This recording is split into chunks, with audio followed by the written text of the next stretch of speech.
DJ DUBL.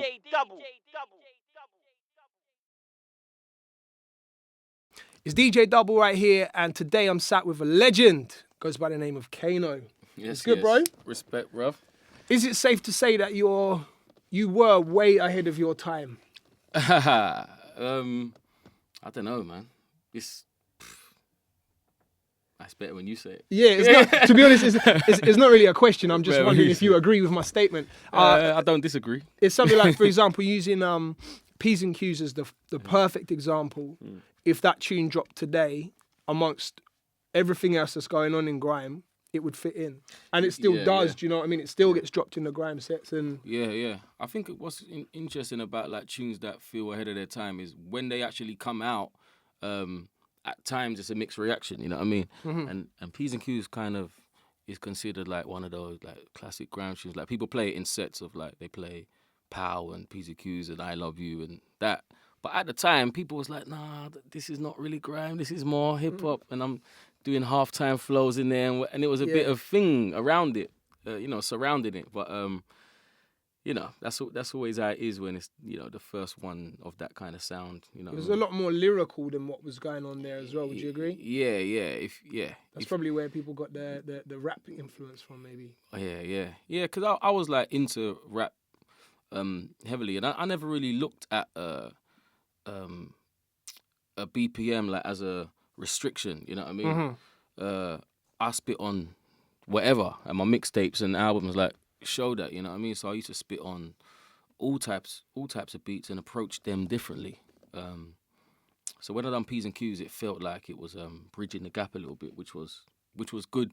Yeah, for me, bringing you closer to home with what's going on. Yeah, and it's helped kind of that tune, travel, number one, and last the test of time. Helped you travel as well, I guess. Yeah, that was a good tune for me. Do you think greatest grime tune ever made? P's and Q's? I think Wiley said something the other day. I think they said if you could have any tune, if you could have made it, what would it be? And he said P's and Q's. I think it's up there in that bracket. You know what I mean?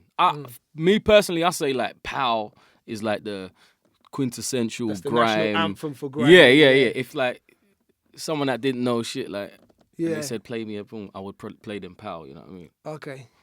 You're a bit more humble than me. If I'd made P's and Q's, I'd be like, yeah, listen to this one, listen to that. Like, obviously, you've been doing this since like the early days of grime, since the pirate radio days, since getting your music pressed on vinyl and taking it to radio stations. Yeah, I'm cutting dubs and that. I remember. Exactly. Listen. So nowadays, the way people consume the music is so different, even just clicking on a YouTube link and watching the visual. Yeah. For you, has it been any struggle at all staying relevant with the way that the fans are taking the music in? Nah, I think like when I'm ready to do my thing, I can kind of fall right back into pocket, you know what I mean? It is completely different. The urgency, being able to just like record a tune now and get it out later with a video, you know what I mean? Yeah. It's mad. As you said before, we used to have to like finally try and get to a studio, cut the tune, go and get a dub cut. You know what I mean? This like takes time. Yeah. You know what I mean? Pressing vinyls, taking them to shops and that. Like so much goes on before people can actually hear it, Nah, it's like completely different. So it's good in a way. Although the other times are fun and it's nice to say you was there when them things was happening, but I would have loved like YouTube or SoundCloud and that back in the day. Like, I would have utilised that to the fullest, yeah. Have you ever made a track, or have you ever released a track, I should say, that you didn't like or didn't want to release? Not really. I've kind of maybe released tracks that I thought shouldn't be released yet, Sometimes it's like the order of things, you know what I mean? That is the discussion or the compromise, you know what I mean? Sometimes it's like, nah, I want to release that first, and then I want to release that, and then I want to get into that. Sometimes if you go into that straight away, it's just more of a like, huh? And it shocks people. Sometimes I feel you got to like ease people in, you know what I mean? For this album, for instance, I done a tune Ends, which I released recently, but I wouldn't have wanted to release that first. I mean, I love Ends. It's my rhythm, and people are loving it now. But I think if I release that first, this is the first track off the album, it would be different. So easing them in with like How and then new bang on Garage Skank and whatever, and then dropping something different on them, So sometimes it's just about the Because timing. Ends is a hip hop record. Yeah, yeah. Like through and through, Yeah. just everything about it. It's, Yeah. it's sick, but no, I understand what you're saying, man, definitely. When it comes to collaborations, like, you've been responsible for bringing a few people from way outside of grime into your sound. So you've got Damon Albarn, you've got Vybz Kartel, obviously. Yeah. How have you gone about picking the collaborations that you do? I think it's just people that I respect for loads of different reasons, you know what I mean? Just as a musician, as a producer, as an artist, like just someone that can, and also like someone that can bring something to the table that I can't, you know what I mean? Yeah, like those things attract me, you know what I mean? I've done a tune with Elephant Man and it's just like so different to what I do, but I just thought, wouldn't that be interesting a day in the studio, you know what I mean? To see how someone else works, and obviously I'm a fan of his and whatever. So yeah, it's like just who I like. It's never really for like that person's big at the time. Then if we both do a tune, we can be big and whatever. It's never really like with that thought in mind. You know? Had to make sense to you. So with Cartel, for an example, were you in the studio together, or was that an internet link up thing? Nah, I was in the studio together. Went over to Don Corleone's studio in Kingston, and yeah, he come over. Like I've worked with him twice now. Yeah. And yeah, he just come over, heard the beat. Like just, I'm a big fan, but to watch how he works, just sat down, had a Guinness, built a spliff. Well, I think someone built a spliff for him. And someone bought him a Guinness and opened it for him. Like he was like moving like a boss out there. Yeah. And he just heard the tune. The first time I worked with him, it was pen and paper. It's like boom, boom, boom. Wrote the verse quickly. Just bust it up's the first one. Yeah, bust it up. Yeah, then he laid it. And the next time I worked with him, he was on a different tip. He just like went in the booth without even just boom, five, not even 5 minutes. Listen to the beat before the beat even finished. Yo, ready. Went in there. Yeah, Richard was there. Like, all right, let me get technical for a second. All right, so he used to record like the first bar, the third bar, the fifth bar. So the ends overlap. Then he would go back and record like the second bar, the fourth bar, and the sixth bar. Right, got you. You know what I mean? Like, man, I don't even know. And sometimes he used to record like the fifth bar, then the 11th bar, and then fill in the gap. Listen, the guy's on another level. Yeah. On another level. It's differently, man. It's funny you mentioned Elephant Man. When I was in Jamaica, I did a studio session with Elephant Man as well. Seeing the energy that the Jamaicans bring to it, like, it's inspiring, bro. Yeah. And for me, it's like, I think we got the most, similarity with the dancehall kind of scene. Yeah. In grime, like especially when it began, you know what I mean? That whole sound system culture thing and the whole like rhythms, we all spit on the same instrument or we all go back to back. Mm-hmm. You don't really hear hip hop guys doing it in the same way, you know what I mean? So yeah, I always could identify with the dancehall guys. And do you have Jamaican roots as well? Yeah. Did you ever live in Jamaica? No, or just family? Because I heard you speak about being in Jamaica when you were younger before. Yeah, got family there, and like sometimes when I was young, we used to spend the whole holidays there, like 6 weeks. Right. And you know what I mean? Like there for a long time, you know what I'm saying? Staying with family. So yeah, I spent a lot of my life there, you know what I mean? From when I was since 2 years old to now, you know what I mean? Spent a lot of my life there. Has anyone ever turned down a collaboration with Kano? Turned down? Time to highlight someone's mistakes right now. Like. I guess so, most probably. I've been quite lucky, like, just saying names and they kind of, a lot of people are up for it, you know what I mean? Maybe I've... attraction, mate. Yeah, I've never, like... I can't remember any time. I've probably been turning my people that I've worked with anyway, you know what I mean? Yeah, no one that matters then. No, people that matter, but like, I don't know. Like, someone might play me a tune. I might have done loads of tunes with them, but I don't like that one. Let me do the next. Like, maybe it's something like that. But other than that, I've been all right. If you could have anyone dead or alive on a track with you, who'd it be? Right now, to be honest, I would love to do a tune with Cartel again. You know what I mean? So would a lot of people. I heard he just got bail as well. So I hope that's true. I'm not sure if that is true. This is a Twitter timeline telling me, not an actual news headline. It's looking like we'll see. I'm 30 now, so it's looking like I'm gonna have to work with him when I'm 60. And I don't know how old he will be. Yeah, as well.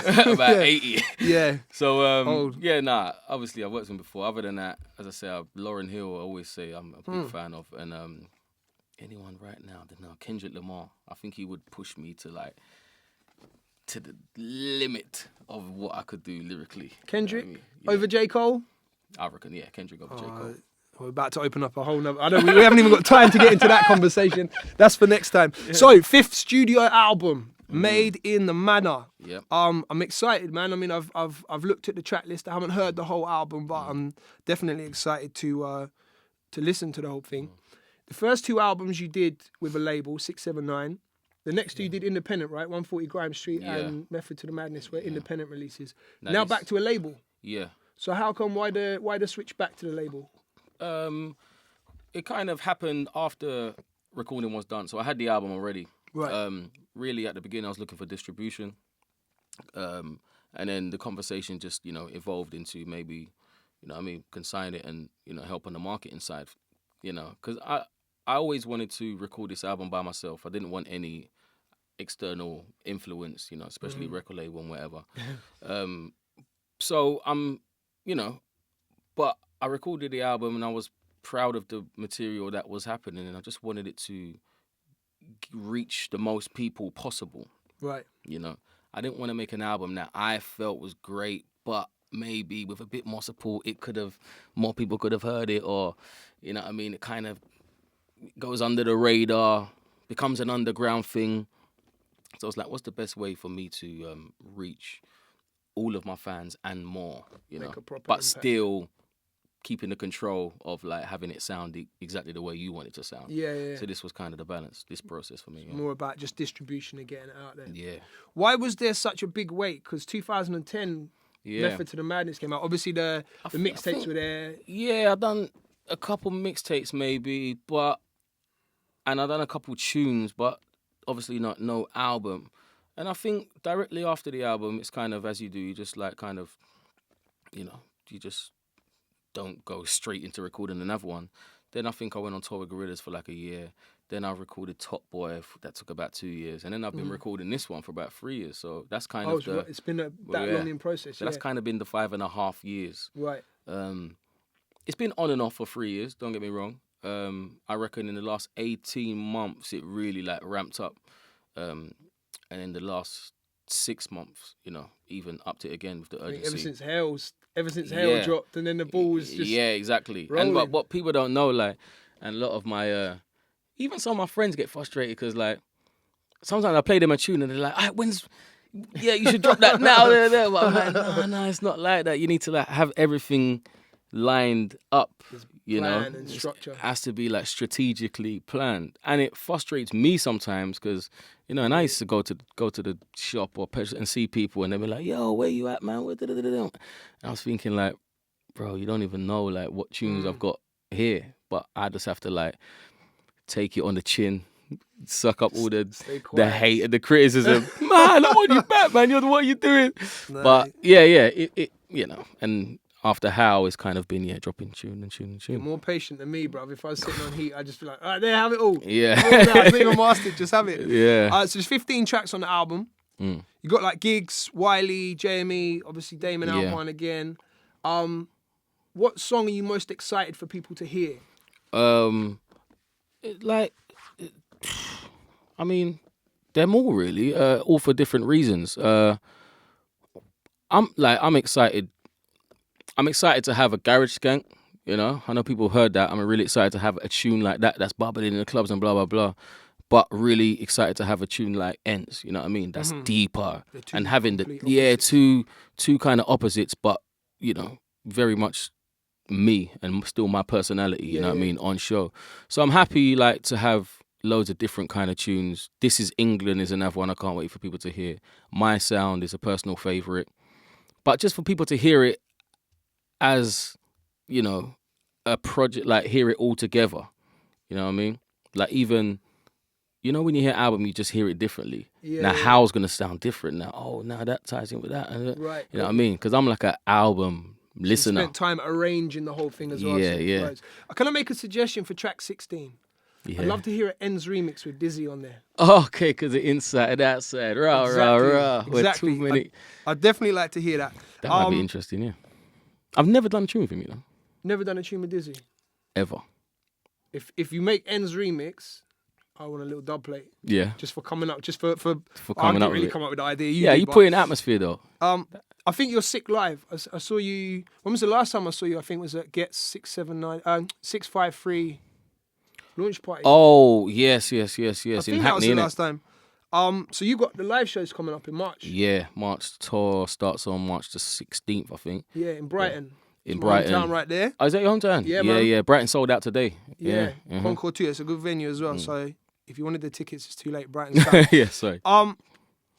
Would you be safe to say, I'm going out on a limb here, like, do you think you're better on stage with Gets or without him? Because the energy, the energy that you two bring on a stage together I is think- nuts. I think we individually do our thing well, but something about when we step on the stage together, I think we raise each other's energy level It's mad, bro. all the time. You know what I mean? And sometimes I might not even do a show with him for like a year. And then we'll step on the stage together, and then it'll just be like right where we left off, you know what I Yeah, mean? it's like, Back to yeah. back, finishing off each other's lines, like doing the madness. So he definitely, he ups the energy for me. I remember rumours of a Gets and Kano album. yeah. So Maybe any that's... plans? Obviously, Made in the Manor's the focus right now. Yeah, but it is, to be honest, it's something that we've talked about over the years.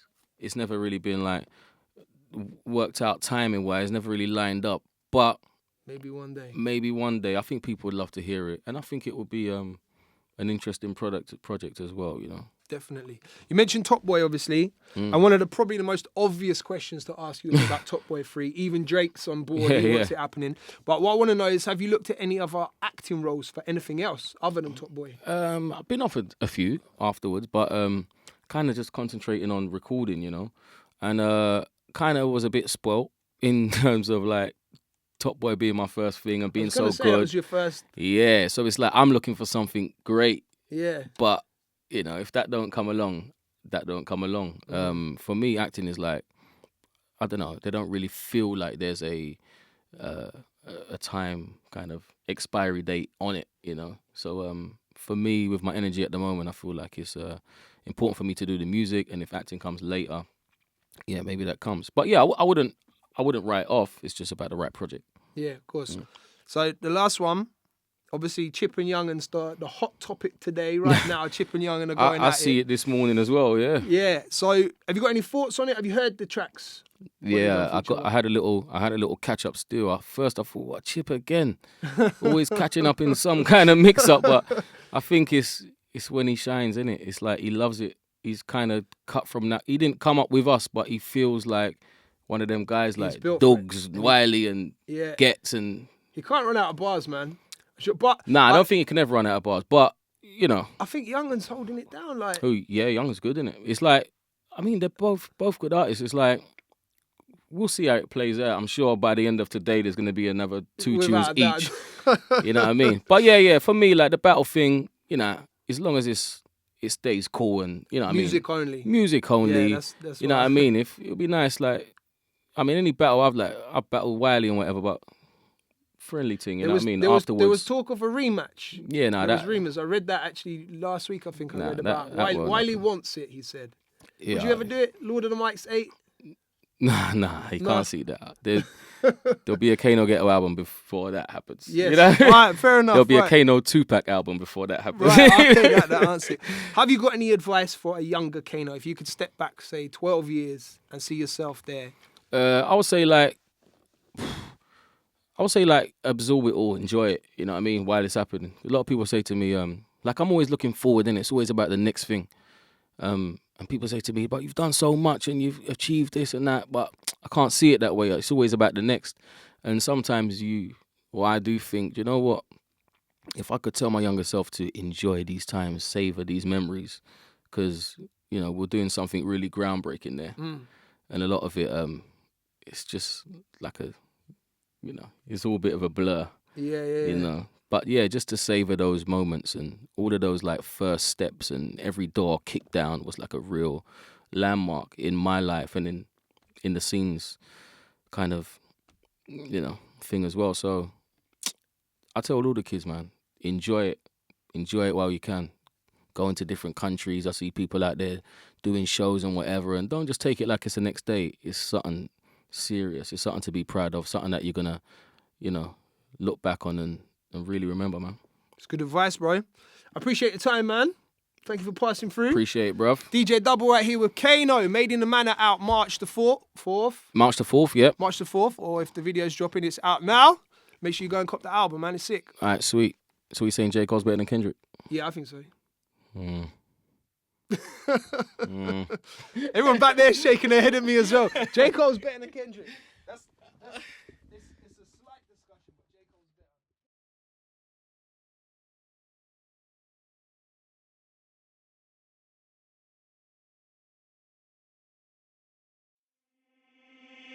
DJ DUBL.